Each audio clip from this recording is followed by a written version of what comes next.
دیوبند امام کے پیچھے نماز کیوں نہیں ہوتی؟ کیا ان کی اذان، اقامات یا تلاوت میں فرق ہوتا ہے؟ اگر صرف یہی وجہ ہے تو وہ سرکار کو حاضر ناظر نہیں مانتے، تو وہ تو اللہ اور ان کے آپس کا معاملہ ہے۔ کیا بات ہے، اللہ اور ان کے آپس کا معاملہ ہے، یعنی ہمارا معاملہ ہی نہیں ہے، تو اللہ رسول کا آپس کا معاملہ ہے۔ سبحان اللہ، کیا اردو لکھی آپ! حاضر اور ناظر نہیں مانتے تو وہ اللہ تعالیٰ اور ان کے آپس کا معاملہ ہے۔ وضاحت کیجئے، لیجئے اب سنیے اس کی وضاحت۔ اصل میں سب سے پہلی بات یہ، مطلقاً ہم کسی دیوبندی کو کافر، مرتد، بے ایمان کہتے ہیں، ایسا نہیں۔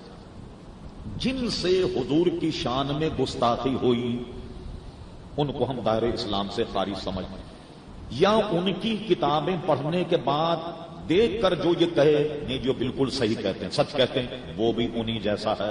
سمجھ میں آ رہی ہے نا بات آپ؟ جو ان کے کفریات کو دیکھ کر یہ کہے کہ وہ جو کچھ کہتے ہیں بالکل سچ ہے، وہ بھی اسی جیسا ہے۔ مختصر، کیونکہ بہت لمبا سوال ہے، انہوں نے کیا کام ایسا کیا؟ قرآن تو یہی پڑھتے ہیں، حدیث بھی یہی پڑھتے ہیں، کام کیا کیا انہوں نے جس کی وجہ سے ہم کہتے ہیں ان کے پیچھے نماز نہیں ہوتی؟ وہ سن لیجیے۔ مولوی محمد قاسم نانوتوی، جنہوں نے دیوبند کے مدرسے کا سنگ بنیاد رکھا اور اسے بنایا، ان کی کتاب ہے تحذیر الناس۔ اس میں وہ لکھتے ہیں کہ حضور علیہ السلام کے بعد بھی اگر کوئی نبی تصور کیا جائے تو خادمیت محمدیہ میں کچھ فرق نہیں آئے گا۔ اس وقت بھی اگر کوئی نبی پیدا ہو جائے تو حضور بدستور جو ہیں وہ خاتم النبیین جو ہیں وہ رہیں گے۔ اپنی کتاب کے شروع میں انہوں نے لکھا، نبی اگر ممتاز ہوتے ہیں علوم ہی میں ممتاز ہوتے ہیں، باقی رہا عمل، اس میں بسا اوقات امتی نبی کے مساوی ہو جاتے ہیں، بلکہ بڑھ بھی جاتے ہیں۔ عمل میں امتی جو ہے نبی سے بڑھ بھی جاتے ہیں۔ اللہ اکبر، یہ حدیث تو صحیح ستہ میں موجود ہے، کتنی پیاری، ایمان تازہ ہو جائے۔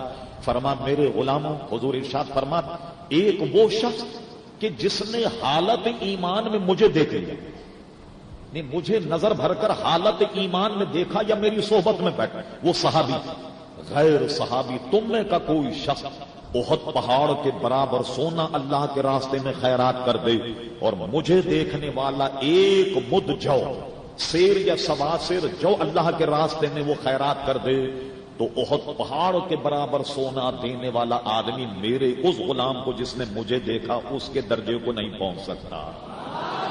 اب بتاؤ، جو صحابی کے درجے کو نہ پہنچے تو پیارے مصطفیٰ کے درجے کو کون پہنچ سکتا؟ تو اب کتنا یہ کلام غلط کہ نبی اگر ممتاز ہوتے ہیں تو علوم ہی میں ممتاز ہوتے ہیں، باقی رہا عمل، اس میں بسا اوقات امتی مساوی ہو جاتے بلکہ بڑھ بھی جاتے، یہ کلام غلط ہے۔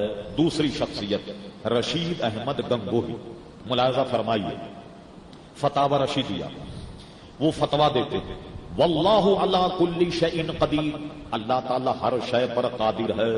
جب کہو گے کہ اللہ تعالیٰ ہر شے پر قادر ہے تو ماننا پڑے گا کہ جھوٹ بولنے پر بھی قادر ہے۔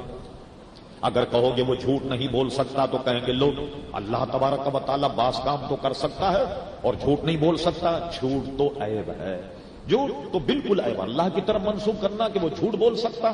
قرآن کے نص سے سنیے کیا ہے۔ مولانا آپ تو حافظ ہے نا ماشاءاللہ، کوئی صاحب حافظ ہے بھائی؟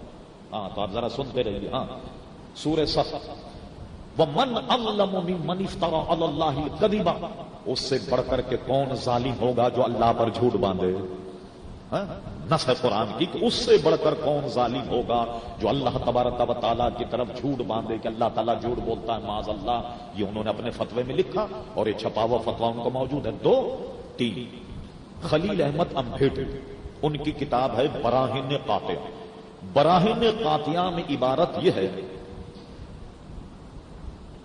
کہ ملک الموت کا حضور علیہ السلام سے افضل ہونے کی وجہ سے یہ ہرگز ثابت نہیں ہوتا کہ علم آپ کا ان امور میں ملک الموت کے برابر بھی ہو، چہ جائے کہ زیادہ۔ شیطان اور ملک الموت کے علم کے لیے کہا وہ قرآن کی نص سے ثابت ہے، حضور کے علم کی کون سے نصوص ہیں؟ تمام نصوص کو رد کر کے ایک شرک ثابت کرتی ہے۔ معاذ اللہ، عبارت جانتے کیا بنی؟ حضور کو علم نہیں ہے، شیطان اور ملک الموت کا علم نبی علیہ السلام سے زیادہ ہے، اور وہ قرآن سے ثابت ہے، اور حضور کے علم کی قرآن میں کوئی دلیل نہیں۔ مجھے بتائیے جو ظالم ملک الموت شیطان کے علم کو نبی کریم السلام سے وسیع جانے تو اس کے اسلام کا کیا بنے گا؟ ایک صحابی ہے۔ چوتھی شخصیت اشرف علی تھانی، جنہوں نے بہشتی زیور لکھی، ان کی کتاب حفظ الایمان، نام تو اس کا ہے ایمان کی حفاظت، اصل میں اس کو ہونا چاہیے قبض الایمان، جو پڑھ لے اس کا ایمان ہی قبض ہو جائے۔ وہ کیا کرتے ہیں؟ وہ حضور صلی اللہ علیہ وسلم کے علم پر کلام کرتے ہوئے لکھتے ہیں۔ حضور صلی اللہ تعالی علیہ وسلم کے لیے اگر یہ کہا جائے کہ حضور صلی اللہ تعالی علیہ وسلم کو علم غیب ہے، بعض علوم غیبیہ ہیں، تو کہتے ہیں اس میں حضور کی کیا تخصیص ہے؟ ایسا علم غیب تو ہر جانور، پاگل، بلکہ جملہ بھائم اور حیوانات کو بھی حاصل ہے، چاہیے کہ سب کو عالم الغیب کہا جائے۔ حضور کے علم کو جانوروں کے علم سے انہوں نے تشبیہ دی۔ یہ چار حضرات، ان کی عبارتیں لکھ کر اعلی حضرت نے مکہ مکرمہ، مدینہ منورہ جب نجدیوں کی حکومت نہیں آئی، یہ بات ہے دیکھیے حسام الحرمین، اگر اس کی تعداد آپ لگائیں حسام الحرمین تو یہ 1324 بنتے۔ 1324 ہجری میں اعلی حضرت فاضل بریلوی جب نجدیوں کی حکومت نہیں آئی، عرب کے علماء پر ان عبارتوں کو پیش کیا۔ یہ کہنے والا کیسا ہے؟ حرم شریف کا مفتی، مسجد نبوی کا مفتی، مدینہ منورہ کے مفتی، مکہ مکرمہ کے مفتی، جن کی تعداد 32 ہے، انہوں نے اعلی حضرت کے فتوے پر دستخط کیے۔ جو شخص ایسا کہے وہ دائرہ اسلام سے خارج ہے، اور ان کی عبارتوں کو دیکھ کر من شکا فی کفرہ عوابہ فقط کفر، ان کی عبارتوں کو پڑھنے کے بعد جو اس میں شک کرے وہ بھی ویسا ہی ہے جیسا وہ ہے۔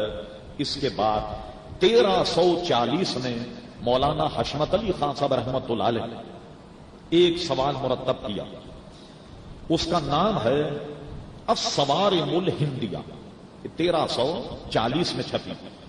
بر صغیر کے 268 علماء کے اس پہ دستخط ہیں، پنجاب کے، یہاں لیجیے آپ، یہاں کراچی اور جناب پورے ہندوستان 268 علماء کے اس پہ دستخط ہیں کہ ایسا کہنے والا جو عبارت میں نے پیش کی یہ دائرہ اسلام سے خارج ہے۔